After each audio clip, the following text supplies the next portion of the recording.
ಕಾಣಿಸ್ಕೊಳ್ಬೇಕು ಅಂತ ಹೇಳಿನೇ ರಕ್ಷಿತಾ ಶೆಟ್ಟಿ ಅವರು ಸ್ವಲ್ಪ ಮಿತಿ ಮೀರ್ತಾ ಇದ್ದಾರೆ ಅಂತಾನೆ ಹೇಳ್ಬಹುದು. ಅವರ ವರ್ತನೆ ಸ್ವಲ್ಪ ಅತಿಯಾಗಿನೇ ಆಗ್ತಾ ಇದೆ. ಯಾವ ವಿಷಯದ ಬಗ್ಗೆ ಮಾತಾಡ್ತಾ ಇದ್ದೀನಿ ಅಂತ ಹೇಳಿದ್ರೆ, ನಿನ್ನೆ ನಡೆದಂತಹ ಒಂದು ಇನ್ಸಿಡೆಂಟ್ ಅಂತಾನೆ ಹೇಳ್ಬಹುದು. ಬಿಗ್ ಬಾಸ್ ಮನೆಯಲ್ಲಿ ರಕ್ಷಿತಾ ಅವರು ತಿನ್ಬೇಕಾಗಿದ್ದಂತಹ ಊಟವನ್ನ ಹಾಳು ಮಾಡ್ತಾರೆ. ಯಾರು ಅಂತ ನಿಮ್ಗೆ ಗೊತ್ತೇ ಇದೆ. ಅದರಿಂದಾಗಿ ಇವ್ರೇನ್ ಮಾಡ್ತಾರೆ, ರಕ್ಷಿತಾ ಅವರು ಬೇರೆಯವರು ತಿನ್ಬೇಕಾಗಿದ್ದಂತಹ ಎಲ್ಲಾ ಊಟವನ್ನ ಕೂಡ ಹಾಳು ಮಾಡ್ತಾರೆ. ಸೊ ಅದಕ್ಕೆ ಅವರು ಮುಂದಾಗ್ತಾರೆ. ಸೊ ಇಲ್ಲಿ ರಕ್ಷಿತಾ ಅವ್ರದ್ದು 100% ತಪ್ಪು. ಸೊ ಇಲ್ಲಿ ಎರಡು ರೀತಿಯಾಗಿ ಒಪಿನಿಯನ್ ಬರ್ತಾ ಇದೆ. ತುಂಬಾ ಜನ ಹೇಳ್ತಾ ಇರೋದು ರಕ್ಷಿತ್ ಅವ್ರು ಮಾಡಿದ್ ಸರಿ ಇದೆ. ಯಾಕೆ ಅಂತ ಹೇಳಿದ್ರೆ ರಕ್ಷಿತ್ ಅವರ ಊಟವನ್ನ ಹಾಳು ಮಾಡುವಾಗ ಯಾರು ಕೂಡ ಮುಂದೆ ಬಂದಿರಲಿಲ್ಲ. ರಕ್ಷಿತ್ ಅವರು ಕೂಡ ಅದನ್ನೇ ಹೇಳ್ತಾ ಇದ್ದಾರೆ. ನನ್ನ ಊಟವನ್ನ ಹಾಳು ಮಾಡುವಾಗ ಯಾರು ಕೂಡ ಮುಂದೆ ಬಂದು ಅದನ್ನ ತಡಿಲಿಲ್ಲ. ಆದ್ರೆ ಇವಾಗ ನಿಮ್ಮ ಊಟವನ್ನ ಹಾಳು ಮಾಡಿದ್ದಕ್ಕೆ ಎಲ್ಲರೂ ಕೂಡ ಕೂಗಾಡ್ತಾ ಇದ್ದೀರಾ ಅಂತ ಹೇಳಿದ್ರು. ಬಟ್ ಇಲ್ಲಿ ಮತ್ತೊಂದು ತಂಡ ಕೂಡ ಇದೆ. ಅವ್ರೇನ್ ಹೇಳ್ತಾ ಇದಾರೆ ಅಂತ ಹೇಳಿದ್ರೆ ರಕ್ಷಿತ್ ಅವ್ರು ಮಾಡಿರೋದು ತಪ್ಪು ಅಂತ. ಯಾಕೆ ಅಂತ ಹೇಳಿದ್ರೆ ಇವಾಗ ಯಾರೋ ರಕ್ಷಿತ್ ಅವ್ರಿಗೆ ಪ್ರಾಬ್ಲಮ್ ಮಾಡಿದ್ರು ಅಂತ ಹೇಳಿ ರಕ್ಷಿತ್ ಅವರು ಎಲ್ರಿಗೂ ಕೂಡ ಪ್ರಾಬ್ಲಮ್ ಮಾಡ್ತಾ ಇರೋದು ತಪ್ಪಲ್ವಾ ಅಂತ ಹೇಳಿ ಇನ್ನೊಂದು ಅನಿಸಿಕೆ ಇರುವಂತದ್ದು. ಸೊ ಹೀಗಾಗಿನೇ ಎಲ್ಲರೂ ಕೂಡ ಒಂದ್ ರೀತಿಯಾಗಿ ಮಿಕ್ಸ್ಡ್ ಒಪಿನಿಯನ್ ಕೊಡ್ತಾ ಇದ್ದಾರೆ. ಕೆಲವರು ಸರಿ ಅಂತ ಹೇಳ್ತಾ ಇದ್ದಾರೆ, ಕೆಲವರು ತಪ್ಪು ಅಂತ ಹೇಳ್ತಾ ಇದ್ದಾರೆ.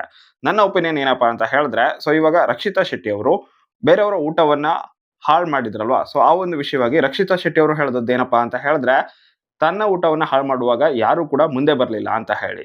ಅದರಿಂದಾಗಿನೇ ನಾನು ಬೇರೆಯವರ ಊಟವನ್ನು ಕೂಡ ಹಾಳು ಮಾಡಿದೆ. ನನಗೆ ಸಮಸ್ಯೆ ಕೊಟ್ಟರೆ ನಾನು ಎಲ್ರಿಗೂ ಕೂಡ ಸಮಸ್ಯೆ ಕೊಡ್ತೀನಿ ಅನ್ನೋದನ್ನ ಅವ್ರು ಹೇಳಿದ್ರು. ಸೊ ಇಲ್ಲಿ ಇನ್ನೊಂದು ವಿಷಯ ಏನಪ್ಪಾ ಅಂತ ಹೇಳಿದ್ರೆ, ಇದೇ ರಕ್ಷಿತಾ ಶೆಟ್ಟಿ ಅವರು ಈ ಮಾತನ್ನ ಹೇಳುವಂತಹ ಅಧಿಕಾರ ಇದೆ. ಯಾವಾಗ ಅಂತ ಹೇಳಿದ್ರೆ, ಇವಾಗ ರಕ್ಷಿತಾ ಶೆಟ್ಟಿ ಅವರು ಬೇರೆಯವರು ಇಬ್ರು ಜಗಳ ಆಡ್ತಾ ಇದ್ದಾರೆ. ಅದರಿಂದ ಯಾರಿಗೊಂದು ಪ್ರಾಬ್ಲಮ್ ಆಗ್ತಾ ಇದೆ. ಸೊ ಅವಾಗ ಹೋಗಿ ರಕ್ಷಿತಾ ಶೆಟ್ಟಿ ಅವರು ಮಾತಾಡಿ ಅದನ್ನ ಸಾಲ್ವ್ ಮಾಡಿದಾರಾ? ಇವರು ಇನಿಷಿಯೇಟಿವ್ ತಗೊಂಡಿಲ್ಲ. ಬೆದರುಗೊಂಬೆ ತರ ಅದನ್ನ ನೋಡ್ತಾ ನಿಂತಿದ್ರು ಬೇರೆಯವ್ರ ಜಗಳ ಆಡುವಾಗ. ಸೊ ಅವಾಗ ಇಲ್ಲಿ ರಕ್ಷಿತ್ ಅವ್ರದ್ದು ಕೂಡ ತಪ್ಪಿದೆಯಲ್ವಾ? ಹಾಗಂತ ಹೇಳಿ ಯಾರಿಗೆ ಇವಾಗ ಸಮಸ್ಯೆ ಆಗಿದೆಯೋ ಅವರು ಎಲ್ರಿಗೂ ಕೂಡ ಸಮಸ್ಯೆ ಕೊಟ್ಟು ರಕ್ಷಿತ್ ಅವ್ರಿಗೂ ಕೂಡ ಸಮಸ್ಯೆ ಕೊಟ್ರೆ ಅವಾಗ ರಕ್ಷಿತ್ ಅವ್ರು ಸಹಿಸ್ಕೊಳ್ತಾರಾ? ಸೊ ನಾನೇನು ಮಾಡೇ ಇಲ್ಲ, ನನ್ನ ವಿಷಯಕ್ಕೆ ಯಾಕೆ ಬಂದ್ರಿ ಅಂತ ಕೇಳ್ತಾರೆ. ಸೊ ಇದೇ ಒಂದು ಸೆನ್ಸ್ ಅಥವಾ ಈ ಒಂದು ಕಾಮನ್ ಬುದ್ಧಿ ಏನಿದೆ ಇದು ರಕ್ಷಿತ್ ಅವ್ರಿಗೆ ಇರಬೇಕು. ತನಗೆ ಯಾರಿಂದ ಸಮಸ್ಯೆ ಆಗಿದೆಯೋ ಅವರಿಗೆ ಬೇಕಿದ್ರೆ ಆ ಸಮಸ್ಯೆ 10 ಪಟ್ಟು ವಾಪಸ್ ಕೊಡ್ಲಿ, ಏನೂ ಸಮಸ್ಯೆ ಇಲ್ಲ ಅದರಲ್ಲಿ. ಬಟ್ ಇಲ್ಲಿ ಅವ್ರು ಏನ್ ಮಾಡ್ತಾ ಇದಾರೆ ಅಂತ ಹೇಳಿದ್ರೆ, ಯಾರಿಂದ ತೊಂದರೆ ಆಗಿದೆಯೋ ಅವರಿಗೆ ಸಮಸ್ಯೆ ಮಾಡೋ ಬದಲು ಅದರ ಹೊರತಾಗಿ ಯಾರೆಲ್ಲ ಉಳ್ಕೊಂಡಿದಾರೋ ಅವ್ರಿಗೂ ಕೂಡ ಸಮಸ್ಯೆ ಮಾಡ್ತಾ ಇದಾರೆ. ಅವರ ಊಟವನ್ನ ಹಾಳು ಮಾಡ್ತಾ ಇದ್ದಾರೆ. ನಿಜಕ್ಕೂ ಇದು ಒಂದ್ ರೀತಿ ವರ್ಸ್ಟ್ ಅಂತ ನನಗನ್ನಿಸ್ತು. ಬೇರೆ ತುಂಬಾ ಜನ ಅವರನ್ನು ಸಪೋರ್ಟ್ ಕೂಡ ಮಾಡಿ ಮಾತಾಡಬಹುದು. ತಮ್ಮ ಊರ್ನವರು ಅಂತ ಹೇಳಿ ಸಪೋರ್ಟ್ ಮಾಡೋರು ಕೂಡ ಇರಬಹುದು. ಬಟ್ ಆಕ್ಚುಯಲ್ ಆಗಿ ನೀವು ಸ್ವಲ್ಪ ಯೋಚನೆ ಮಾಡಿ ನೋಡಿ. ಕೇವಲ ನಮ್ಮ ಊರ್ನವರು ಅಥವಾ ನಮ್ಗೆ ಗೊತ್ತಿರೋರು ಅಂತ ಹೇಳಿ ಅವ್ರು ತಪ್ಪು ಮಾಡಿದ್ದನ್ನು ಕೂಡ ಸಪೋರ್ಟ್ ಮಾಡೋದು 100% ಅದಕ್ಕಿಂತ ದೊಡ್ಡ ತಪ್ಪಾಗಿರುತ್ತೆ. ಅದು ಯಾರಾದ್ರೂ ತಪ್ಪು ಮಾಡಿದಾಗ ಅದನ್ನು ಒಪ್ಕೊಳ್ಬೇಕು. ಹೌದು, ಈ ರೀತಿ ತಪ್ಪು ಮಾಡಿದರೆ ಈ ಒಂದು ವಿಷಯ ಬಿಟ್ರೆ ಬೇರೆ ಎಲ್ಲ ವಿಷಯ ಸರಿಯಾಗಿದೆ ಅಂತ ಹೇಳಿದ್ರೆ ಅದು ಓಕೆ. ಬಟ್ ಅವ್ರು ತಪ್ಪು ಮಾಡಿದ್ದನ್ನೇ ಇಲ್ಲ ಸರಿನೇ ಅಂತ ಹೇಳಿ ಸಪೋರ್ಟ್ ಮಾಡೋದೇನಿದೆ ನಿಜಕ್ಕೂ ಅದು ಕೂಡ ಸರಿ ಅಲ್ಲ. ಇವಾಗ ರಕ್ಷಿತಾ ಶೆಟ್ಟಿ ಅವರು ಹಾಗಂತ ಚೆನ್ನಾಗಿ ಆಡ್ತಾ ಇಲ್ವಾ? ಸೂಪರ್ ಆಗಿ ಆಡ್ತಾ ಇದ್ದಾರೆ. ಬಿಗ್ ಬಾಸ್ ಮನೆಯಲ್ಲಿ ಬೇರೆ ಎಲ್ಲಾ ಗೇಮ್ಗಳನ್ನ ಅಥವಾ ಫನ್ ಮಾಡ್ಕೊಂಡು ಇವಾಗ ಕಲ್ಲಂಗಡಿನ ಕದ್ದಿದ್ದಾಗಿರ್ಬೋದು. ಸೊ ಆ ರೀತಿ ಗೇಮ್ಗಳಲ್ಲಿ ಜಾಸ್ತಿ ಹರ್ಟ್ ಆಗ್ತಾ ಇಲ್ಲ. ಅಲ್ಲಿ ಅವರು ಬೇರೆಯವ್ರ ಊಟ ಕಂಪ್ಲೀಟ್ ಆಗಿ ಎಲ್ಲ ಹಾಳಾಗ್ತಾ ಇಲ್ಲ. ಬಟ್ ಇಂತಹ ಒಂದು ವಿಷಯ, ಊಟದ ವಿಷಯ ಏನಿದೆ, ಯಾರೋ ಒಂದು ಸಮಸ್ಯೆ ಮಾಡಿದ್ರಲ್ವಾ, ಸೊ ಅವರಿಗೆ ಉಲ್ಟಾ ಸಮಸ್ಯೆ ಮಾಡಬೇಕು. ಇವಾಗ ಅಸುರ ಸುದ್ದಿ ಅವರು ಸಮಸ್ಯೆ ಮಾಡಿದ್ರೆ ಅವರ ಊಟವನ್ನ ಕದಿಯೋದಾಗಿರ್ಬೋದು ಅಥವಾ ಅವ್ರಿಗೆ ಸಮಸ್ಯೆ ಮಾಡೋದು, ಅಸುರ ಸುದ್ದಿ ಅವರಿಗೆ ಏನೋ ಒಂದು ಸಮಸ್ಯೆ ಮಾಡೋದು, ಆ ರೀತಿಯಾಗಿ ಮಾಡಿದ್ರೆ ರಕ್ಷಿತಾ ಶೆಟ್ಟಿ ಅವರನ್ನ ನಾನು 100% ಮೆಚ್ಕೊಳ್ತಾ ಇದ್ದೆ. ಜಾಸ್ತಿ ವೋಟ್ ಕೂಡ ಮಾಡ್ತಾ ಇದ್ದೆ. ಬಟ್ ನನಗನ್ಸಿದೇನಪ್ಪ ಅಂತ ಹೇಳಿದ್ರೆ ಅವರು ಈ ರೀತಿಯಾಗಿ ಮಾಡೋ ಬದಲಾಗಿ ಬೇರೆಯವರಿಗೆಲ್ಲ ಸಮಸ್ಯೆ ಕೊಟ್ಕೊಂಡು ಬಂದ್ರು. ಈ ರೀತಿಯಾಗಿ ಬೇರೆಯವ್ರಿಗೆ ಸಮಸ್ಯೆ ಕೊಟ್ಕೊಂಡು ಬರೋದು ಕೂಡ ಓಕೆ. ಬಟ್ ಯಾವಾಗ ಇವರು ಬೇರೆಯವ್ರ ಸಮಸ್ಯೆಗೂ ಕೂಡ ಇವರು ರೆಸ್ಪಾನ್ಸ್ ಮಾಡ್ತಾರಾ? ಬೇರೆ ಇಬ್ರು ಜಗಳ ಮಾಡ್ತಾ ಇದ್ದಾಗ ಅಥವಾ ಬೇರೆ ಇಬ್ಬರ ನಡುವೆ ಏನೊಂದು ಸಮಸ್ಯೆ ಆದಾಗ ಯಾರಿಂದನೂ ಇನ್ನೊಬ್ರಿಗೆ ಸಮಸ್ಯೆ ಆಗ್ತಾ ಇದೆ, ಸೊ ಅವಾಗ ಇವರು ಸ್ಟ್ಯಾಂಡ್ ತಗೊಳ್ತಾರ? ಅವಾಗಿಲ್ಲ. ಅವಾಗ ಸುಮ್ಮನೆ ಕೂತಿರ್ತಾರೆ, ಬೆದರುಗೊಂಬೆ ತರನೇ ಕೂತಿರ್ತಾರೆ. ಸಾಕಷ್ಟು ಸಲ ಇದು ಆಗಿದೆ ಕೂಡ. ಬಟ್ ಇವಾಗ ತಮಗೆ ಸಮಸ್ಯೆ ಬಂದಾಗ ಕೂಡ ಬೇರೆಯವ್ರಿಗೆ ಎಲ್ರಿಗೂ ಕೂಡ ತೊಂದರೆ ಕೊಡ್ತಾರೆ. ಜೊತೆಗೆ ಬೇರೆಯವರೆಲ್ಲ ರೆಸ್ಪಾನ್ಸ್ ಮಾಡಬೇಕಿತ್ತು ಅಂತ ಹೇಳ್ತಾರೆ. ಸೊ ಇದು ಬುದ್ಧಿನೇ ಇಲ್ವೇನೋ ಅವರಿಗೆ ಅಂತ ಅನ್ನಿಸ್ತು ನನಗೆ ಈ ಒಂದು ವಿಷಯದಲ್ಲಿ ಆಕ್ಚುಯಲ್ ಆಗಿ. ಬಟ್ ಅದನ್ನ ಹೊರತುಪಡಿಸಿ ಸೂಪರ್ ಆಗಿ ಆಡ್ತಾ ಇದ್ದಾರೆ. ಅವರಿಂದ ಎಂಟರ್ಟೈನ್ಮೆಂಟ್ ಕೂಡ ಸಿಗ್ತಾ ಇದೆ. ಕನ್ನಡ ಗೊತ್ತಿಲ್ಲ ಅಂತ ಹೇಳಿದ್ರು ಕೂಡ ಚೆನ್ನಾಗಿ ಮಾತಾಡೋಕೆ ಟ್ರೈ ಮಾಡ್ತಾ ಇದ್ದಾರೆ.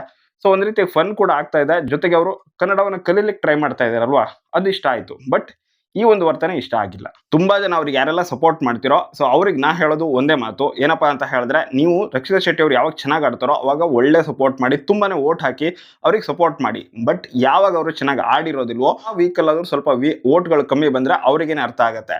ಯಾಕೆ ಈ ವಾರ ವೋಟ್ ಕಮ್ಮಿ ಬಂತು, ನಾನು ಎಲ್ಲಿ ತಪ್ಪು ಮಾಡಿದೆ ಅನ್ನೋದು ಅವ್ರಿಗೆ ಅರ್ಥ ಆಗುತ್ತೆ. ಅವರು ಮುಂದೆ ಹೋಗೋದಕ್ಕೆ ಹೆಲ್ಪ್ ಆಗುತ್ತೆ. ಅದನ್ನ ಬಿಟ್ಟು ಅವ್ರು ತಪ್ಪು ಮಾಡಿದಾಗ ಕೂಡ ನೀವು ಸಪೋರ್ಟ್ ಮಾಡ್ತಾ ಇದ್ರೆ, ಈ ಹಿಂದೆ ಆಗಿತ್ತಲ್ವಾ, ಹಿಂದಿನ ಸೀಸನ್ಗಳಲ್ಲಿ ನೀವು ನೋಡಿರ್ಬಹುದು. ಇವಾಗ ನಮ್ರತ ಅವರೇ ಆಗಿರ್ಬೋದು, ಅವರು ಸ್ವಲ್ಪ ಬಕೆಟ್ ಹಿಡಿತಾ ಇದ್ರು ಅಂತ ಹೇಳಿ ಆದ್ರೂ ಕೂಡ ಅವ್ರಿಗೆ ಸಪೋರ್ಟ್ ಮಾಡೋರು ಇದ್ರು. ನಂತರ ಕಿಚ್ಚ ಸುದೀಪ್ ಅವ್ರ ಹತ್ರ ಬೈಸ್ಕೊಂಡ್ರು, ಅವ್ರಿಗೇನೆ ಸಮಸ್ಯೆ ಆಯ್ತು. ಜಗದೀಶ್ ಅವರು ಕೂಡ ಅಷ್ಟೇನೆ ಬಿಗ್ ಬಾಸ್ ಮನೆಯಲ್ಲಿ ಜಗಳ ಮಾಡ್ತಾ ಇದ್ರು. ಚೆನ್ನಾಗಿದೆ, ಮಜಾ ಆಗಿದೆ ಅಂತ ಹೇಳಿ ತುಂಬಾ ಜನ ಸಪೋರ್ಟ್ ಮಾಡಿದ್ರು. ಮೊದಲ 2 ವಾರ ಏನೂ ಬೈದಿಲ್ಲ. ನಂತರ ಅವರಿಗೆ ಅದು ಯಾವ ರೀತಿಯಾಗಿ ಎಫೆಕ್ಟ್ ಆಯ್ತು ಅನ್ನೋದು ನಿಮ್ಗೆ ಗೊತ್ತೇ ಇದೆ. ಸೊ ಈ ರೀತಿಯಾಗಿ ಸಮಸ್ಯೆಗಳು ಬಿಗ್ ಬಾಸ್ ಮನೆಯಲ್ಲಿ ಆಗೇ ಆಗ್ತವೆ. ಅವ್ರು ಏನ್ ಮಾಡ್ತಾ ಇದಾರೋ ಅದಕ್ಕೆ ನಾವು ಸಪೋರ್ಟ್ ಮಾಡ್ತಾ ಹೋದಾಗಿನೂ ಅವ್ರಿಗೆ ಅದು ಸರಿ ಅಂತ ಅನ್ಸಲಿಕ್ಕೆ ಶುರು ಆಗುತ್ತೆ. ಅವ್ರು ತಪ್ಪು ಮಾಡ್ತಾ ಇದಾರೆ ಮತ್ತೆ ನೀವು ಸಪೋರ್ಟ್ ಮಾಡ್ತಾ ಇದೀರ ಅಂತ ಹೇಳಿದ್ರೆ ನಾನು ತಪ್ಪು ಮಾಡ್ತಾ ಇಲ್ಲ, ನಾನು ಸರಿನೇ ಮಾಡ್ತಾ ಇದ್ದೀನಿ ಅಂತ ಹೇಳಿ ಅವ್ರಿಗೆ ಅನ್ಸುತ್ತೆ. ಹಾಗೇನೇ ಓಟ್ ಜಾಸ್ತಿ ಬರ್ತಾ ಇರೋದ್ರಿಂದ ಇದೇ ಜನಕ್ಕೆ ಇಷ್ಟ ಆಗ್ತಾ ಇದೆ, ಇದೇ ಸರಿ ಏನು ಅಂತ ಹೇಳಿ ಅವ್ರು ಅದನ್ನ ಮುಂದುವರಿಸ್ಕೊಂಡು ಹೋಗ್ತಾರೆ ಕೂಡ. ಸೊ ಹೀಗಾಗಿ ನನಗನ್ಸೋದು ಯಾರೆಲ್ಲ ರಕ್ಷಿತಾ ಫ್ಯಾನ್ಸ್ ಇದೀರೋ ಅವರೆಲ್ಲರೂ ಕೂಡ ದಯವಿಟ್ಟು ಯಾರಾದ್ರೂ ಅವ್ರು ರಕ್ಷಿತ್ ಅವ್ರು ತಪ್ಪು ಮಾಡಿದಾಗ ಸೊ ತಪ್ಪು ಅನ್ನೋದು ಅವರಿಗೆ ಅರಿವಾಗೋ ರೀತಿ ಮಾಡಿ. ಹಾಗೇನೆ ಸರಿಯಾಗಿದ್ದಾಗ ಅವರಿಂದ ಎಂಟರ್ಟೈನ್ಮೆಂಟ್ ಸಿಗ್ತಾ ಇದ್ದಾಗ ಮ್ಯಾಕ್ಸಿಮಮ್ ವೋಟ್ ಮಾಡಿ ಸಪೋರ್ಟ್ ಮಾಡಿ ಅಂತ ನನ್ನ ಅನಿಸಿಕೆ. ನೀವು ಇಲ್ಲ ಆದ್ರೂ ಸಪೋರ್ಟ್ ಮಾಡೇ ಮಾಡ್ತೀವಿ ಅನ್ನೋದಾದ್ರೆ ಅದು ನಿಮಗೆ ಬಿಟ್ಟಿದ್ದು. ನನ್ನ ಒಪಿನಿಯನ್ ಅನ್ನ ನಾನು ಹೇಳಿದ್ದೀನಿ ಅಷ್ಟೇ. ನಿಮಗೆ ನಾನು ಹೇಳಿದ್ದು ಸರಿ ಅಂತ ಅನ್ಸಿದ್ರೆ ವಿಡಿಯೋಗೊಂದು ಲೈಕ್ ಮಾಡಿ, ಹಾಗೇನೆ ಈ ವಿಡಿಯೋನ ನಿಮ್ಮ ಫ್ರೆಂಡ್ಸ್ಗೂ ಕೂಡ ಶೇರ್ ಮಾಡಿ.